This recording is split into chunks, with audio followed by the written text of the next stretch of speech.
রাখবেন, আপনি যদি শুরু থেকে কারো পরিকল্পনার অংশীদার না হয়ে থাকেন তাহলে আপনি তার কাছে গুরুত্বপূর্ণ নন। অতএব তার কাছে যাওয়া থেকে বিরত থাকুন। এতে আপনার দাম বাড়বে বিনে কমবে না। কারণ হচ্ছে আপনি একজন আপনাকে না বলা সত্ত্বেও যদি আপনি তার কাছে যান, অবশ্যই সে আপনাকে সস্তা বানিয়ে ফেলবে। Hello everyone, good morning. কি অবস্থা সবার? সবাই কেমন আছেন? আমি আশা রাখতেছি যে যেখানে আছেন সবাই খুব ভালো আছেন আর সুস্থ আছেন। আর আমরা আপনাদের দোয়া, ভালোবাসা এবং ভগবানের আশীর্বাদে ভালোই আছি। প্রত্যেক দিনের মতো আজকে আবার একটি নতুন ভিডিও নিয়ে চলে আসলাম। আমি আশা রাখতেছি শুরু থেকে শেষ পর্যন্ত একটু ধৈর্য সহকারে দেখলে আজকে ভিডিওটা ভালো লাগবে। আর যদি আমার ভিডিওর কোথাও কোনো অংশ ভালো লেগে থাকে তাহলে প্লিজ আপনার কাছে আমার হার্ডলি রিকোয়েস্ট রইল, অবশ্যই একটা লাইক করবেন, একটা কমেন্টস করবেন। আর যদি প্রত্যেকদিন আমার এই ভিডিওগুলো দেখতে চান, যারা ফেসবুক থেকে দেখতেছেন আইডিটাকে ফলো দিয়ে রাখবেন, আর যারা ইউটিউব থেকে দেখতেছেন অবশ্যই চ্যানেলটাকে সাবস্ক্রাইব করে আমার পাশে থাকবেন। আর যারা প্রতিনিয়ত লাইক কমেন্ট শেয়ার করে আমার পাশে আছেন, আপনাদের সবাইকে জানাই আমার অন্তরের অন্তঃস্থল থেকে অসংখ্য অসংখ্য ভালোবাসা। এইদিকে দেখেন এই যে আমার দুই মেয়ের অবস্থা, মানুষের এখনো শীত কমে না, আর ওদের গরম লেগে গেছে। ওরা এইদিকে ড্রয়িং করতেছে ফ্যান চালাইয়ে দিয়া। ওদের মতো ড্রয়িং করুক আর আমি আমার মতো কাজকর্ম করি। এই তো দুপুরে রান্না বান্নার জন্য আমি শাকসবজি বের করে নিলাম। আজকে হচ্ছে একটা সব ধরনের সবজি দিয়ে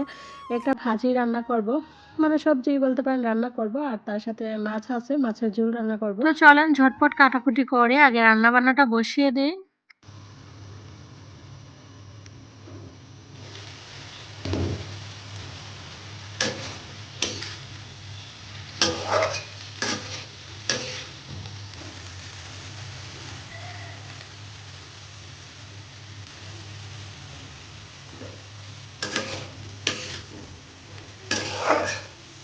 এক চুলায় মাছের ঝোল আর এক চুলায় হচ্ছে ভাত বসিয়ে দিলাম। তো মাছের ঝোল আর ভাত হয়ে গেলে আবারও ২ চুলায় হচ্ছে ভাজি, আর তার সাথে ছোট মাছের চচ্চড়ি করে নিব। গাজর আর সিম দিয়ে ভাজিটা আমার কাছে ভীষণ ভালো লাগে। তো যখন এভেলেবেল থাকে তখন গাজর আর সিম দিয়ে প্রায় সময় আমি ভাজি করে থাকি। আলু ধুয়ে নিলাম, এবার তরকারিটা বসিয়ে দেবো। আর এদিকে এই তো আলু বলতেছি হচ্ছে ফুলকপি দিয়ে মাছের ঝোলটা রান্না করে নিচ্ছি। আর এদিকে হচ্ছে ছোট মাছের চচ্চড়িটা হয়ে গেছে, এখন নামিয়ে নিব। ধনেপাতা দিয়ে আলু আর বেগুন দিয়ে ছোট মাছের চচ্চড়ি রান্না করে নিলাম।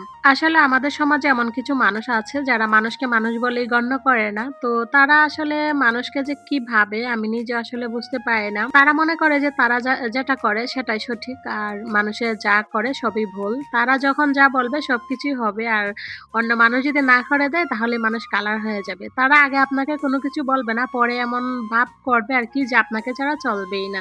তো সেজন্য বলছিলাম যে আসলে কেউ যদি আপনাকে তার পরিকল্পনা শুরু থেকে অংশীদার না মনে করে, লাস্টে গিয়ে যদি আপনাকে অংশীদার মানে করতে চায় বা বলে, তাহলে আসলে বুঝে নিবেন আপনি তার কাছে গুরুত্বপূর্ণ নন। আপনি যদি তার কাছে গুরুত্বপূর্ণই হইতেন তাহলে সে আপনাকে শুরু থেকেই বলতো, লাস্টে গিয়ে বলতো না। সেজন্য আর কি বললাম। তো যাই হোক, খাওয়া-দাওয়াটা আজকে আর শেয়ার করলাম না। দুপুরে খাওয়া-দাওয়া করেই তো ২ টা ড্রেস বানিয়ে নিলাম।